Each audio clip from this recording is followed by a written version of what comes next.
बिस्मिल्लाहिर्रहमानिर्रहीम। अस्सलाम वालेकुम। आपका दोस्त सलमान हैदर। दुआ है परवरदिगार से कि उसने आपको और आपके अहले खाना को अपनी हिफ्ज़ो अमान में रखा हुआ। कोई शक नहीं कि आज की टॉप स्टोरी हमारी यही होगी कि रात के कुछ मजीद एविडेंसेस, कीनियन पुलिस पोस्टमार्टम की रिपोर्ट और उसके बाद कीनिया के इन्वेस्टिगेटिव जर्नलिस्ट ने कुछ बड़े तहलका खेज इंकशाफात किया, जिसकी बिना पर यह बात तय हो गई है कि यह कत्ले खता नहीं था। पुलिस ने यह कारनामा कीनिया की गलती से अंजाम नहीं दिया। टारगेट सिर्फ और सिर्फ अरशद शरीफ ही थे। पॉइंट ब्लैंक उनको पीछे से हिट किया गया। बात का, जी हाँ, कुछ इनकाउंटर स्पेशलिस्ट से मेरी बात हुई। बात की आर्ट फायर किस तरह किए गए, कुछ कौन सी चीजें हैं, डेफिनेटली मेरी टॉप स्टोरीज में वो है जो मैं आगे चल के आपको बताऊंगा। लेकिन कुछ दीगर मौजूआत हैं जिसमें मुस्लिम लीग नून आपस में पटी है, उससे मुतल्लिक कुछ चीजें बतानी है। पाक फौज के हाजिर सर्विस जर्नल ने अल्फाज के ज़रिए नहीं, एक एक्ट के ज़रिए बताया कि वो अरशद शरीफ से कितना प्यार करता था, मेरी उनकी कितनी गहरी दोस्ती थी, और इसके अलावा दीगर कुछ चीज़ें हैं। मंजूर पश्तीन अपने अंजाम को पहुँचे जी। बड़ा ज़रूरतमंद कदम दिखाया जी पंजाब हुकूमत ने, परवेज़ इलाही साहब ने। डिटेल्स काफ़ी इंटरेस्टिंग है, एक के बाद एक आपके सामने रखता। तो सबसे पहले जी सुप्रीम कोर्ट के उन 3 जजेस का बता दूँ मैं आपको। बिलाखिर उनकी नामजदगी हो गई है, मैंने कहा और आपने सुन लिया। लेकिन थोड़ी सी बैकग्राउंड, हमारी मेमोरी थोड़ी कच्ची है, तो मैं आपको बताऊं कि मुस्लिम लीग नून इस सिलसिले में कैसे फटी हुई है। उनका सोशल मीडिया, उनका जिसे कहते हैं ना तगड़ा वाला सोशल मीडिया, वो इसको कैसे लेकर चल रहा है, और वो इस बयानिए को मुस्लिम लीग नून की कितनी बड़ी शिकस्त करार दे रहा है, इस एक्ट को कितनी बड़ी शिकस्त करार दे रहा है। मियाँ मोहम्मद नवाज शरीफ साहब से सवाल पूछ रहे हैं कि सर अब कुछ रह तो नहीं गया लेटने के लिए। मरियम बीबी से पूछ रहे हैं कि आप कल को ये तो नहीं कहेंगी अदलिया मुखालिफ बयानिया बनाते हुए कि नहीं नहीं मैं पीछे से डील मैं नहीं कर रही थी।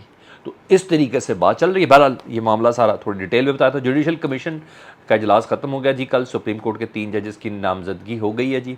Chief justice Islamabad high court justice Athar Minallah साहब, जस्टिस शाहिद वहीद साहब लाहौर के, जस्टिस अजहर हसन रिजवी, इनको सुप्रीम कोर्ट का जज बनाने की बाकायदा तौर पर मंजूरी मिल चुकी है। चौथे जज थे जी जस्टिस शाफे सिद्दीकी, का नाम ड्रॉप कर दिया गया है। टेक्निकली 6ठा नंबर था सीनियरिटी पे उनका। सिंध हाई कोर्ट के तमाम जजेस को बड़ी रिजर्वेशंस थी, बहरहाल उनको जजेस नहीं बनाया गया है। बिलाखिर अतर मिनल्ला को 9 के 9 वोट मिले हैं chief justice Islamabad high court को। बाकी 2 जजेस को 4-5 के डिफरेंस के साथ मिले हैं। इतनी खबर थी। अब मैं आपको ज़रा फटने की बात बीच में बता रहा हूँ। मज़ेदार काम क्या हुआ भाजी। 2 जजेस को जस्टिस काजी फायज ईसा साहब ने वोट नहीं दिया। जस्टिस काजी फायज ईसा ग्रुप ने वोट नहीं दिया, जिसमें जस्टिस तारिक मसूद शामिल हैं, मंसूर अली खान साहब भी शामिल हैं, जस्टिस मंसूर भी शामिल हैं। इन्होंने वोट नहीं दिए। नून लीग हमेशा जस्टिस काजी फायज ईसा के साथ ही चलती थी, उन्हीं का ही हल्का बाप कहलाती थी, उन्हीं के मामला, क्योंकि वो मौजूदा अपोजिशन ही पीटीआई के ख़िलाफ़ चलते थे, तो इसलिए उनके हक़ में चलती थी। जैसे इस काजी फायज साहब को भी ये गुमान था कि ये जो है ना बड़ी असूलों की सियासत करेंगे। एक बार जब खड़े हो गए तो खड़े हो गए, लेकिन इन्होंने धोखा दिया। क्या हुआ जी, इस बार धोखा ये दिया कि काजी साहब, खुद जस्टिस काजी फायज साहब जिन जजेस की मुखालफत करते रहे, उन जजेस के हक़ में हुकूमत ने अपने दोनों वोट दिए, अटॉर्नी जनरल का भी और वज़ीर कानून का भी। नून लीग पहले इजलास में आपको बहुत अच्छे से याद होगा, जिसमें मरियम बीबी तक एक्टिव हो गई थी, supreme court bar association active हो गई थी, लंदन से बयानात शुरू हो गए थे। पाकिस्तान, ये वही वक्त था जब पंजाब की असम्बली में वज़ीर आला पंजाब परवेज़ इलाही साहब हुए थे। उनके वोट जो मुस्लिम लीग काफ की तरफ से दिए गए थे, उनको चैलेंज किया गया था सुप्रीम कोर्ट में। तराजू हिलता हुआ नज़र आ रहा है, तराजू मुतवाज़न नहीं है। और जिस वक्त ये बयान आ रहे थे कि बेंच फिक्स है, मैच फिक्स तो सुना था, बेंच फिक्स सुना था, ये वो वक्त था जिसमें मरियम बीबी बहुत ज़्यादा इनिशिएटिव लेते हुए और एग्रेसिव वे में प्ले करती हुई नज़र आ रही थी। अच्छा, यही वो जजेस थे जिसकी पहले इजलास में पाकिस्तान के वज़ीर कानून, अच्छा जी, तारड़ साहब, पाकिस्तान के अटॉर्नी जनरल, जी हाँ, इन्होंने बाकायदा तौर पर मुखालफत की थी। ये हुकूमत का वोट थे। उन्हें कहा ये जूनियर जजेस को नहीं लगाया जा सकता। अतर मिनल्ला साहब के ऊपर उस वक्त भी कोई किस्म की कोई रिजर्वेशन नहीं थी। दूसरे इजलास में भी वही जजेस थे, कल के उमरता बंदियाल साहब के। तो फिर इन दोनों ने क्यों वोट दे दिया? अच्छा जी, पहले इजलास में भी उमरता बंदियाल साहब को यही कहा गया था कि आपने जूनियर जजेस को रख रहे हैं, तो इसलिए हम असूलों की पासदारी करेंगे और असूली मौक़िफ़ अपनाते। मौजूदा हुकूमत अपने दोनों नुमाइंदगान का जो वोट था, उनके थ्रू उन्होंने वोट नहीं दिया था।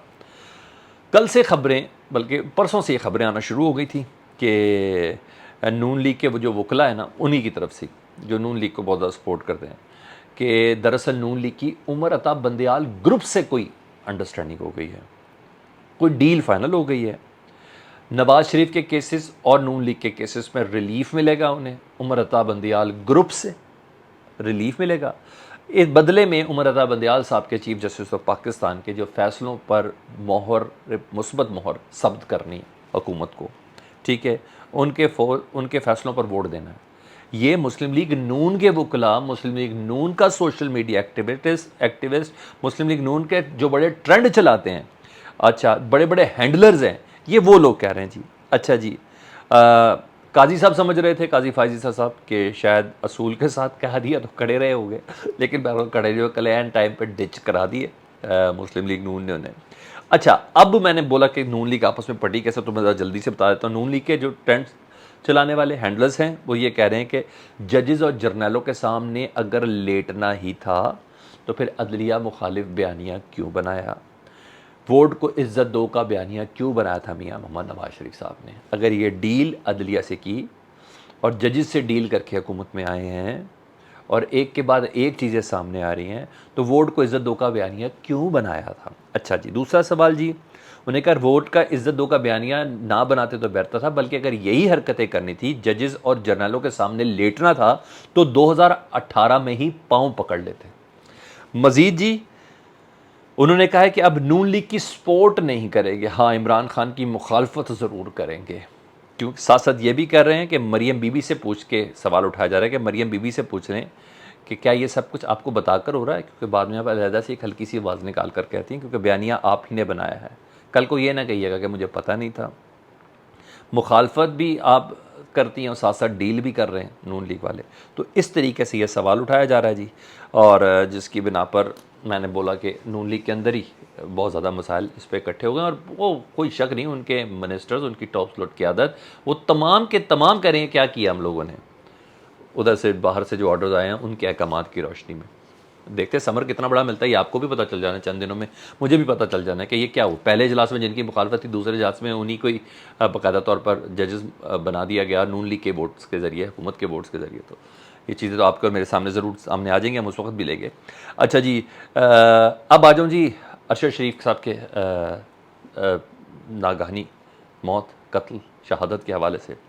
अच्छा, कत्ल ख़ता वाला मामला ऑलमोस्ट तकरीबन ख़त्म हो गया जी। जो कीनियन पुलिस ने ख़ुद कन्फेस किया था। कुछ चीज़ें मिली हैं जिसकी बिना पर पता चल रहा है कि बाकायदा तौर पर अरशद शरीफ को ट्रैप किया गया था। अवामिल ऐसे बनाए गए थे कि वो कीनिया चले जाएँ, उनका वीज़ा कोई एक्सपायर नहीं हुआ था, ठीक है जी। लंदन का, वो लंदन में थे, 4 दिन पहले वो कीनिया गए थे। और जो अरशद शरीफ के कत्ल से मुतल्लिक, उनकी शहादत से मुतल्लिक जो पुलिस कह रही है ना कीनियन, उसकी एक्सप्लेनेशन जो दे रही है, उससे भी लग रहा है कि मामला बहुत ज़्यादा मशकूक है। जो फॉरेंसिक अब तक सामने आई हैं, जो फुटेजेस गाड़ी की सामने आई हैं, उससे भी लग रहा है मामला बहुत ज़्यादा मशकूक है। पोस्टमार्टम एक हुआ, ठीक है, उसके एक ही वार लगा उनके बैक साइड पे, मैंने तस्वीर भी देखी, उससे भी लग रहा है।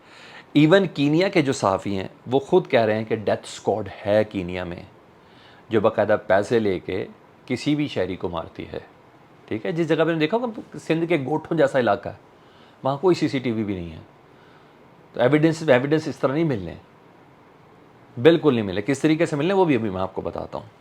अच्छा जी, किसी सहाफ़ी ने इस एक्ट को जस्टिफाई नहीं किया कीनिया के।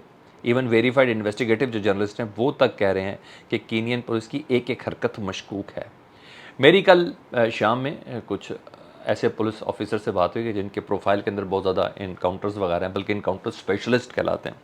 जब ये तस्वीरें जारी हुई अरशद भाई की बॉडी की और फिर उनकी गाड़ी की, उस V8 की, तो उसको मैंने जब शेयर किया और जब उनसे मेरी बात हुई, तो उनका भी ये कहना है, ये वो लोग हैं जिन्हें 100 इनकाउंटर्स किए हैं, जिनकी मैं बात कर रहा हूँ, 2 से मेरी गुफ्तगू हुई, उनका भी ये कहना है कि अरशद शरीफ की गाड़ी को पॉइंट ब्लैंक निशाना बनाया गया था। अरशद शरीफ साहब को, ड्राइवर को खरोंच तक नहीं आई थी, अरशद शरीफ का ही निशाना था, जिसको जिस तरीके से पीछे से हिट किया गया, कमर पे भी गोली लग सकती थी ना, टांग पे भी लग सकती थी ना, नहीं, बाकायदा हिट किया गया।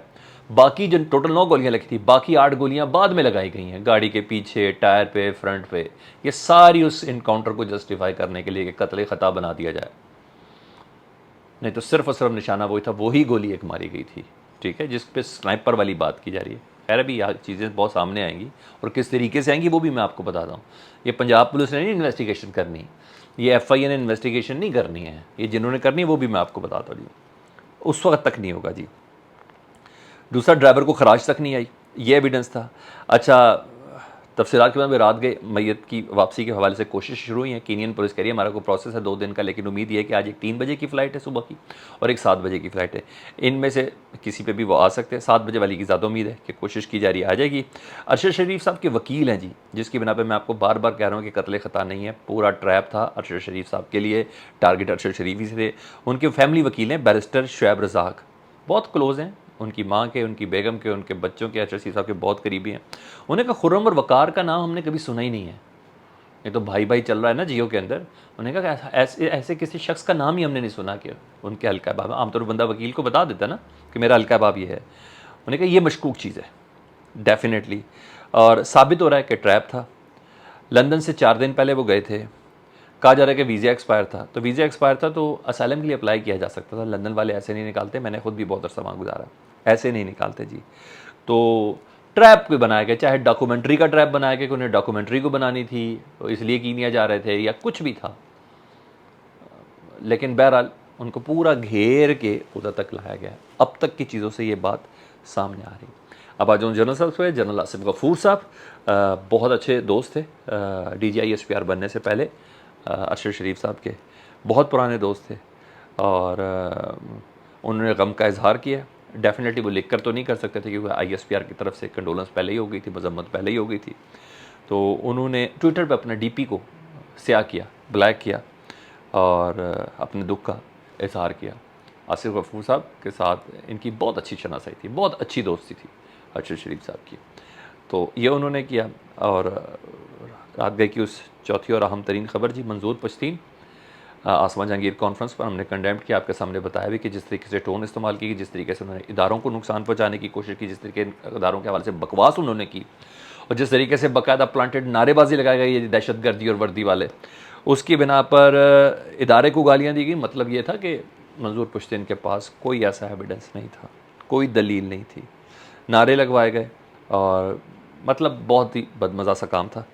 और सिविल लाइन, लाहौर की सिविल लाइन पुलिस ने बाकायदा लाहौर में FIR दर्ज की है, जाहिर बात है परवेज़ इलाही साहब ने करवाई है। वज़ीर आज़म पाकिस्तान ने कंडेम्ड किया मंजूर पश्तीन की उस तकरीर को, लेकिन ये नहीं कहा कि मेरा वज़ीर कानून भी उधर मौजूद था, ओहो मेरा वज़ीर ख़ारजा भी उधर मौजूद था, ओहो मेरे दीगर साबिक नाजिम मेयर लाहौर वो उधर मौजूद था, पता नहीं कौन कौन उधर मौजूद था। लेकिन ज़ाहिर शहबाज शरीफ साहब ने चीज़ें क्लियर करनी होती है ना डिग्गी से निकल के, तो उस हवाले से उन्होंने ज़रूर कहा, लेकिन अपने लोगों की मौजूदगी के हवाले से उन्होंने कुछ नहीं कहा। ये अपडेट थी, कोशिश होगी कि मैं एविडेंस बेस्ड वो तमाम चीज़ें जिसमें अफवाह दराजी ना हो, जिसमें बेपरकी ना उड़ाई जाए, जिसमें हैजानियत ना हो, वो तमाम चीज़ें आपके सामने ज़रूर लेके आऊँ। चैनल देखें तो सब्सक्राइब कर दें, फीडबैक से मुतालिक ज़रूर आगाह कीजिएगा। अपना बहुत ख्याल रखें। अल्लाहुम्मा सल्ली अला मुहम्मदिन व आले मुहम्मद।